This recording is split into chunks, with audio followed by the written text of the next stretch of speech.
Thank you very much, Pastor. And thank you for being here. Thank you for coming.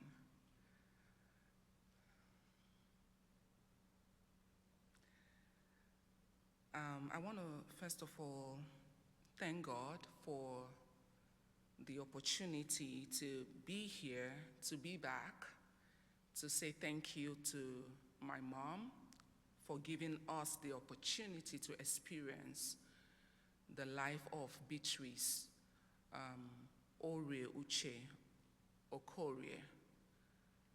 It's such a privilege to have been mothered by somebody like my mom. And I also want to appreciate my dad, who is watching online right now. Daddy ka nole ka bata.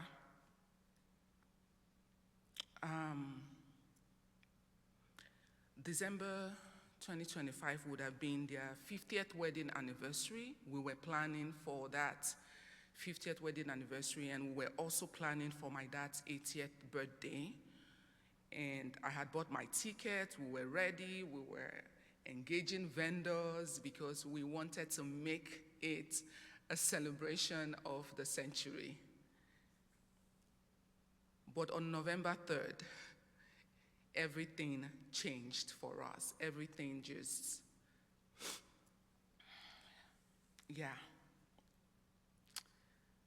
I had just finished from a meeting with a student when I look at my phone and I see several missed calls. And my siblings do not call me during the week because we talk over the weekend, and sometimes when it's an important message, they drop a text so that I can read when I go, get back home in the evening. But when I'm getting calls from all three of them at the same time, I knew something was wrong. Mom had fallen sick on Friday, and my sister, Annie, who is also watching, Annie, Annie had called every one of us, and it was a conference call. She called us, and my sister, Annie, is the chillest person on earth. She's watching right now. If Annie called you to say something was serious, best believe that thing was very serious, because Annie is the calmest person in the face of any kind of adversity. So when Annie called, we knew it was serious. So we said, okay, take mommy to the hospital. And on that call, my brother, Emmanuel, who is a pastor, and my elder brother, they said we should pray. After mom passed, the prayer, as I went back to, reflect on the prayer, it was like a preparation for what was coming.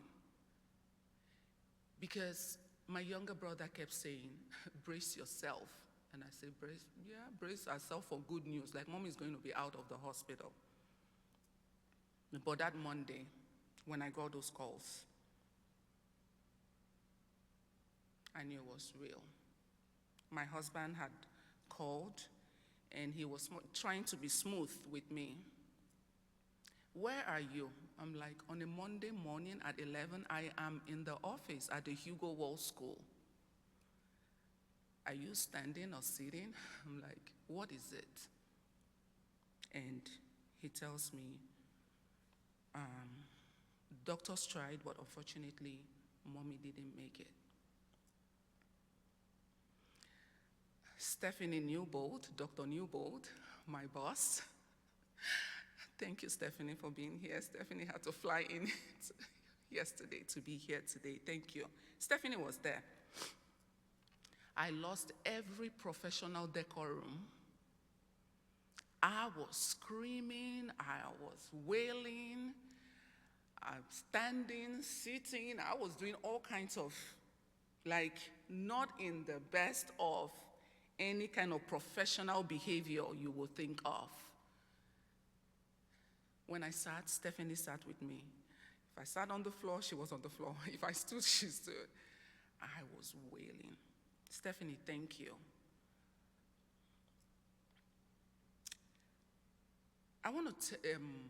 I I want to tell you a bit about the life of my mom. When my mom passed, I cried. I cried until I got sick. Louis said, if you keep going this way, it would be bad. You need to stop crying. I'm not saying it's not hard, but this is tears that you will cry for years, so maybe you should pace yourself. If tears could bring back somebody, tears would have brought back my mom.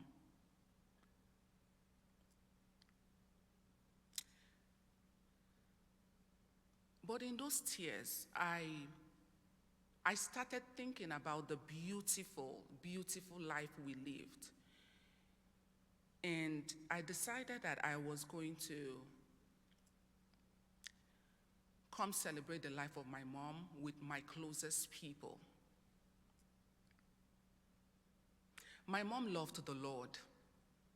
And so it was just natural that one of the first things I wanted to do was to come to church and have a celebration of life service for my mom, because that is what she would have loved. Mommy loved the Lord. My mom's love for God was not performative. It was not transactional. My mom loved God with her heart. One of the earliest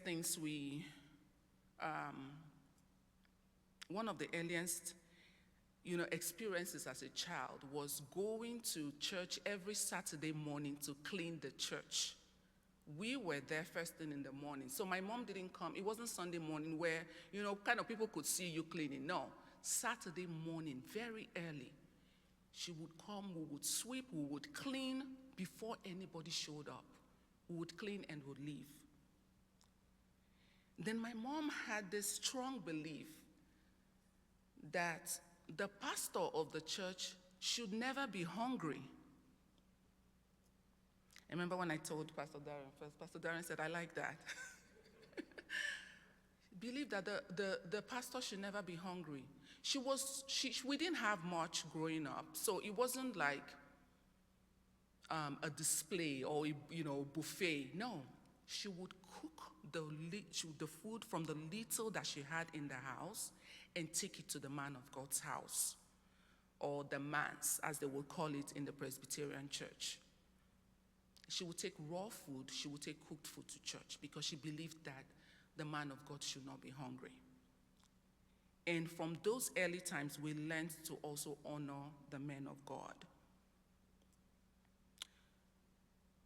My mom taught me how to pray. Like I said, because her prayer was never ever to get anything from God, it was always devotion, it was always worship.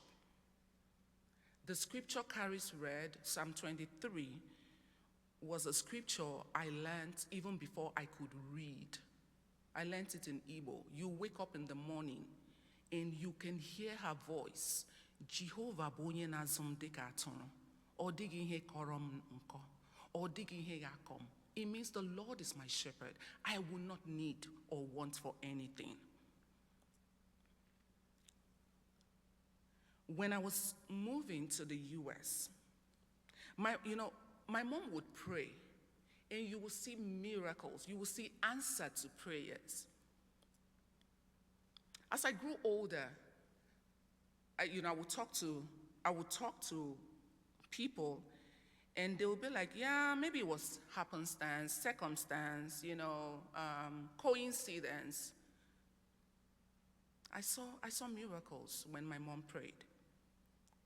So when I was coming to the US, she was very concerned, all the things you hear about the US from the media, especially now, right? So she was concerned. You're going to a place where we do not know anybody, we don't have a family there, and you say the place is called what again? Wichita.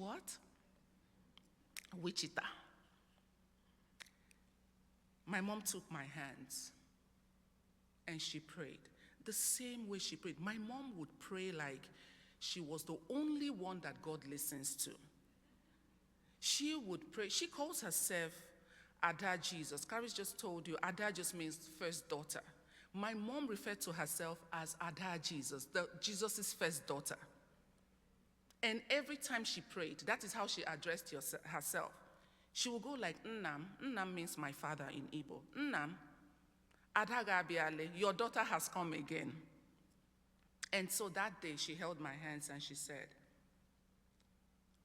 the God of Beatrice, the God that I serve, will go with you. Then she prayed a very deep prayer in Ohafia. She said, Chineke ya zupusara ge nde mmadu. So that's deeper. It means God will bring people to me. So it's not like, the context is, wherever they are in their bedrooms, God will talk to them and bring them to you. And I would say amen, because I have believed in her prayers over the years to know that her words are not ordinary. She prayed that God will bring the right people to me, that God will cause people to go out of their way to favor me, especially because at the time, remember, I was moving to the US alone with 3 young children. Jaden Zane was 7 at the time, Caris was 5, and Kaniel was 1. And I was coming to grad school. My mom was worried.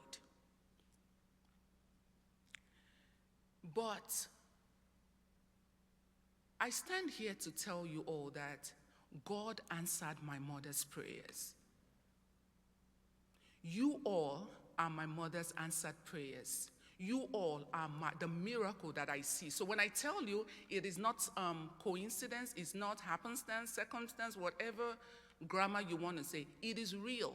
Because when I look at all of you seated here, I have a relationship with everybody. You're not a borrowed crowd. You are not a rented crowd. You are my mother's answered prayers. Whether you are here from the Hugo Wall School or you are here from the African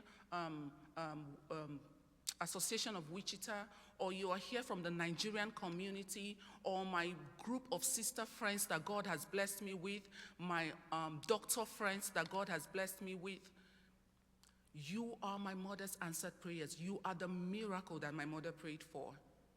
And this miracle did not happen after her death. She saw those miracles even while she was alive. Her first visit to the US, it was Christmas time, and we were preparing for Christmas. It was cold. It was the first time she saw snow. It was beautiful. We're going to have a great time.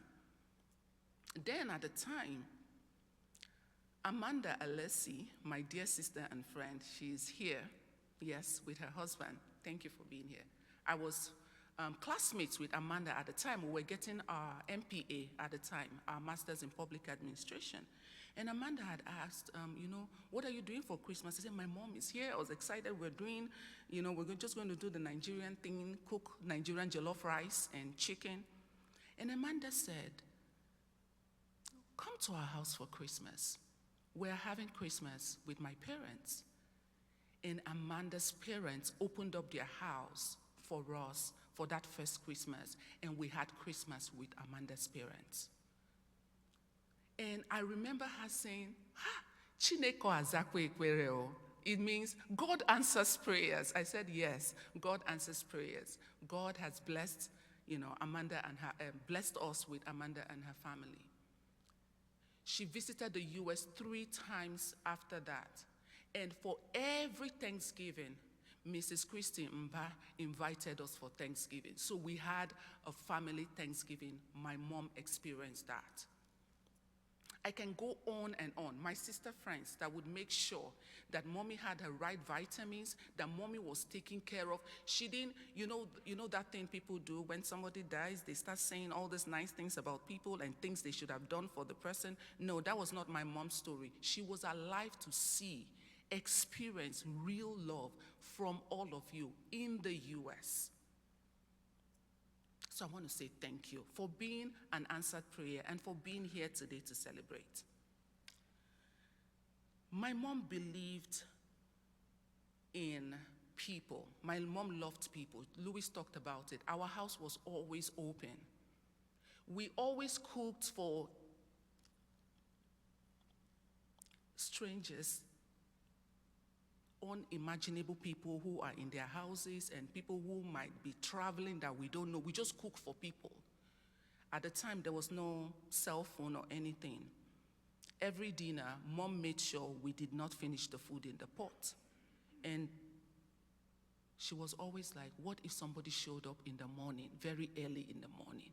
Or what if somebody, a stranger who is traveling at night, shows up in the house at night? There has to be food for the person. The only strangers were my brother's friends who always showed up to eat all the food in the house. My younger brother, Emmanuel, he's watching right now. Those were the only strangers we had all the time.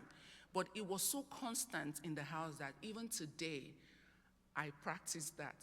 If you come to the house, there's always food in the house, just because really somebody might just show up that really needs to be fed. And so because of that, after now, there's lunch that has been provided, packed lunch for everybody, because my mom would not hear that I gathered people together, kept them for close to 2 hours without giving them food to eat. My mom taught me gratitude.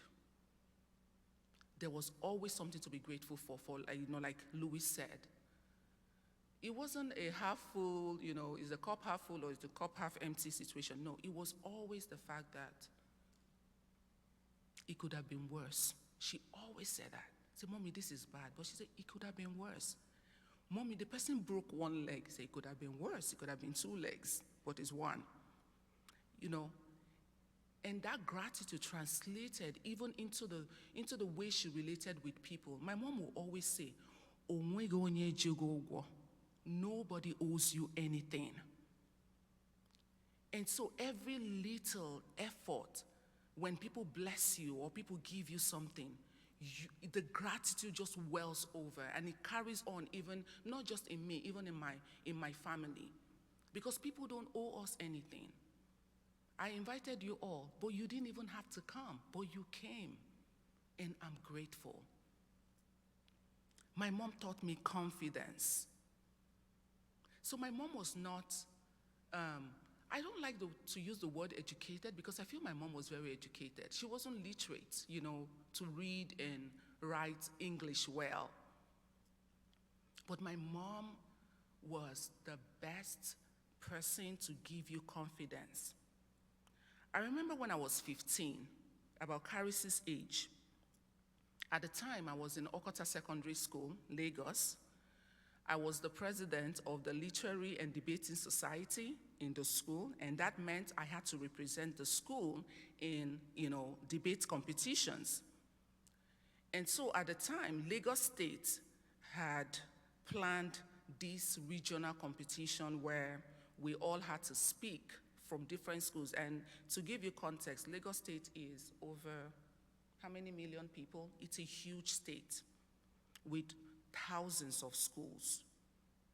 So we go on these competitions, and representing Okota Secondary School, I come, I made it to the top 3 within the region. The day of the final, this was going to be televised on, Lagos State Television. There were going to be, the media was going to be, there was going to be this huge thing, and it was in one of the big stadiums they were going to use. And I was terrified. I was scared. These top 3 schools that I made it, I was the only one who was coming from the public school system. The other 2 people were coming from AZ International and Akpata Memorial School. Those were like the top private schools in Lagos at the time. And the nights before, I told my mom, I said, Mommy, Ojo Otogam, I'm scared.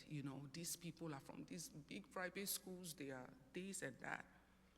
And my mom took me to her room. She said, Dugodi, sit down. She said, look at me. She said, who are you? Iwonye. I'm looking at her confused. She said, let me remind you who you are. Number 1, Iwonwa Chineke, you are God's daughter. Then number 2, Iwonwa Beati, you are, so Beatrice, the Igbo version of Beatrice is Beati. Iwonwa Beati, you are God's daughter and you are Beati's daughter. So, Iya ge bongo, ge guzo, bayuka, elege nwa abiati and nwa chineke. You will go there, you will stand, you will speak like God's daughter, and you will speak like Beatrice's daughter. The rest is history. We won the competition. I brought back the gift for Okota Secondary School at the time. And I was riding on my mom's voice. You are God's daughter and you are Beatrice's daughter. So you're going to go there, stand there and speak. That confidence carries me even till today. I've been in rooms where I'm asking myself, am I supposed to be here? Am I competent enough to be here? Am I supposed to be talking? I remember my mom's voice every time. You are God's daughter and you are Beatrice's daughter. And I remind, and after she passed, Jadin Zain had come into my room one day and said, Mommy, Grandma is not dead. Grandma lives through you, but most importantly, Grandma lives through us. We continue to move that confidence forward. My mom was a no-nonsense person, but she was also very kind. My mom was not afraid of anybody. She would tell you, the only person I am afraid of is God. But she was very kind. And Mom taught us kindness. Kindness to everybody who crossed our path. Kindness without looking at their socio-economic status or their class, but kindness just because it is the right thing to do. My mom loved her children. She loved every one of us. My siblings are all watching now. She had, Caris would say, Kai Kai. My mom had a nickname for every child. And whenever you wanted to look like you were going left, she had a way to bring you back where you needed to be. I celebrate her life today. When she passed, some women from her church called me to tell me how my mom blessed their life. So there's something we call omugwo in Igbo land. Omugwo is when a new mom gives birth to her children. The tradition or the culture is that your mom will come spend some time with you, help you take care of your baby, and help nurse you, back to health. So many of these women had lost their biological moms. So giving birth to their children, they already knew nobody was going to be there for them. They said, my mom stood in for all of them. My mom showed up for them. She became their mother.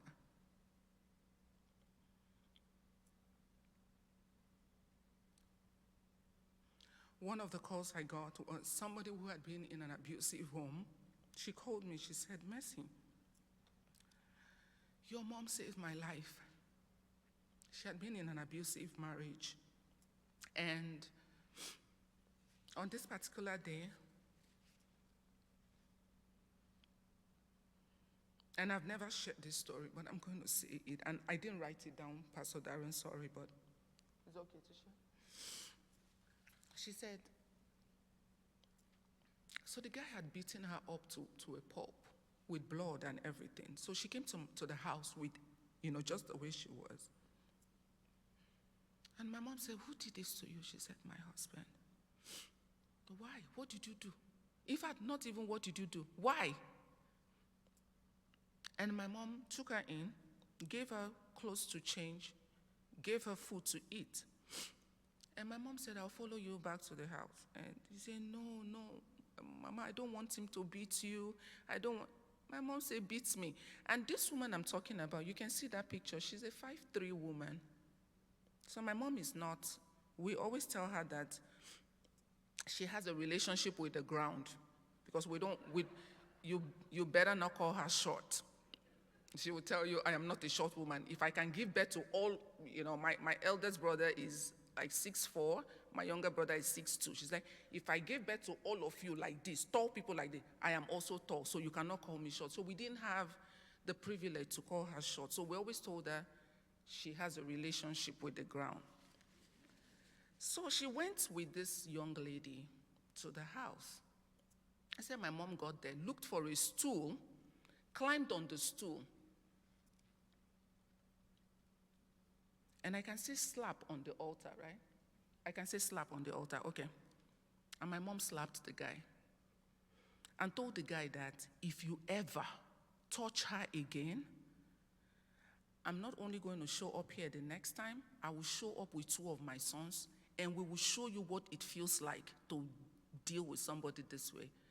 I said, my mother did that? She said, yes. I'm like, thank you for sharing that because I never knew. So when Louis said that she was an advocate, that was my mom. She would fight for you without requiring any thank you because she knew it was the right thing to do.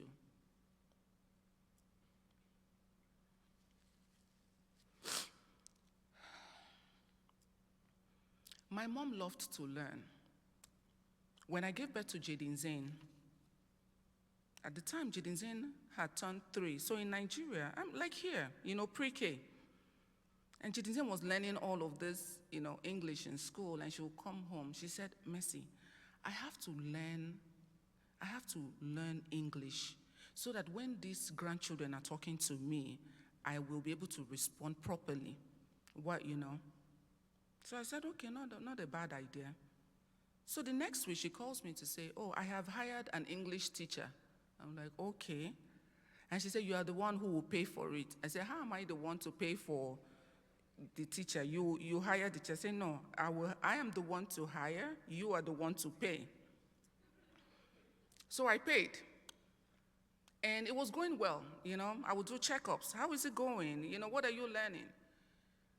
It wasn't even 2 months after that, my mom called me and said she has sacked the English teacher. I was like, what happened? She said the English teacher was teaching her the wrong thing. I'm like, how is the student now the one who is determining if the teacher is teaching the right or wrong thing? And on and on and on.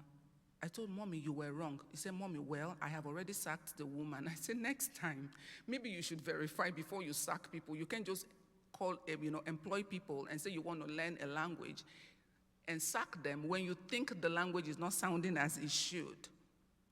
But it just tells you how the willingness to learn. Her ego was not big. She would see a new word and ask you, what is the meaning of this word? She always wanted to learn. I can go on and continue to talk to you about who my mom was. But I want to say something here. Mommy lived a life of impact. My mom touched the life of people.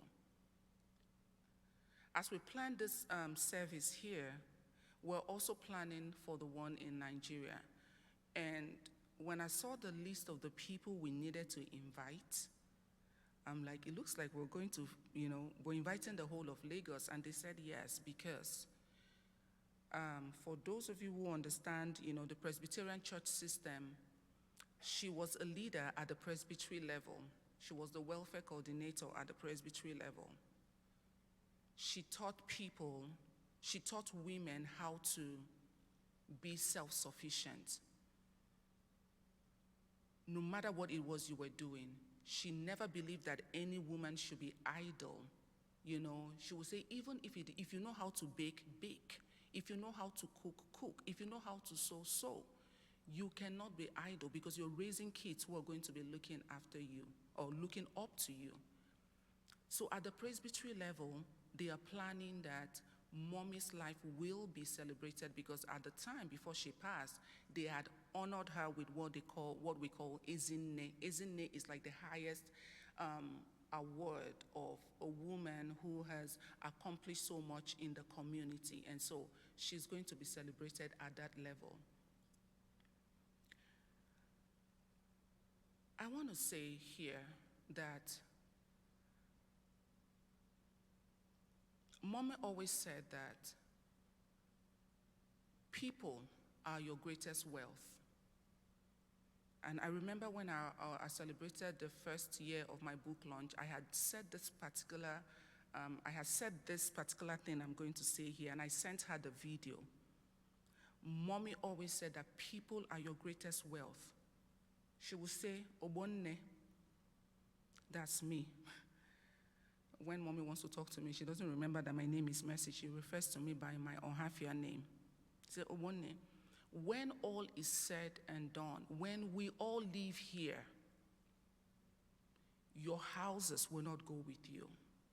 Your certificates will not go with you. Your accolades will not go with you. When you leave here, you will only be remembered by the impact that you made in people's life and the legacy that you leave behind. I am grateful to God that I get to celebrate my mom today, a life that was fully lived, not just in service of God, but also in service of people. It is no surprise that I'm in a field that has to do with people. I started learning this way before we had fancy name for them. We call it human resources today, or whatever it is. But my mom taught me that people are your greatest resource. And I just want to say thank you to everyone that has supported me through this phase. Everyone that has given me grace through this phase. Everyone that has, continued to check up on us. Every one of you that have dropped food, money, cards, flowers.